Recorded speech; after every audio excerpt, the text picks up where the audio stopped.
going to be talking about the discriminant.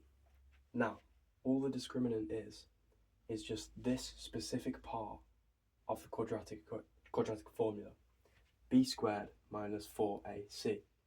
And we're interested in it because it tells us the number of roots a general quadratic equation, which is this, will have.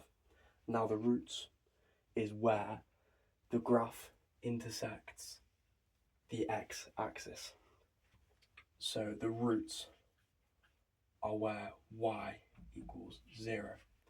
Now, there can be 2, 1, or 0 roots. And this is why the discriminant is useful, because if this is greater than 0, if it's positive, this means there are 2 roots. Because if we look at the quadratic formula, if this is positive, then we have the square root of a positive number, which is a real number, plus or minus. So there's 2 possibilities.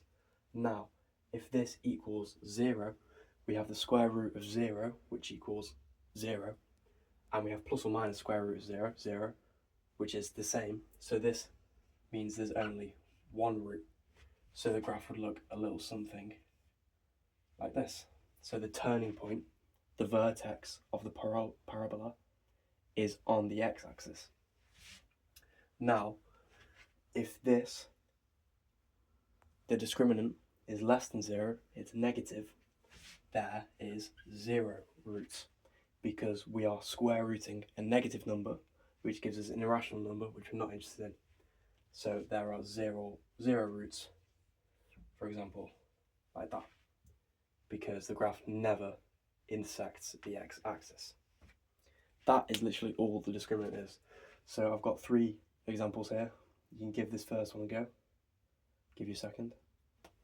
So what we're interested in here is finding this part of the quadratic formula. So b squared minus 4ac. Obviously, this is a, that's b, and that's c.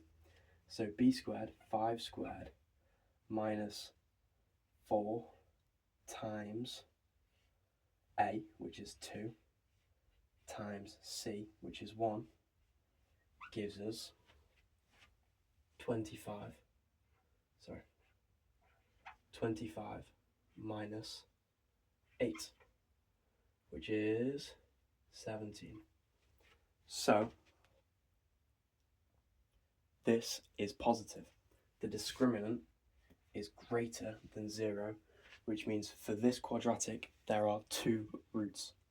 Now if we plotted this graph, we would see that it would intersect with the x-axis at 2 points, and it has 2 roots.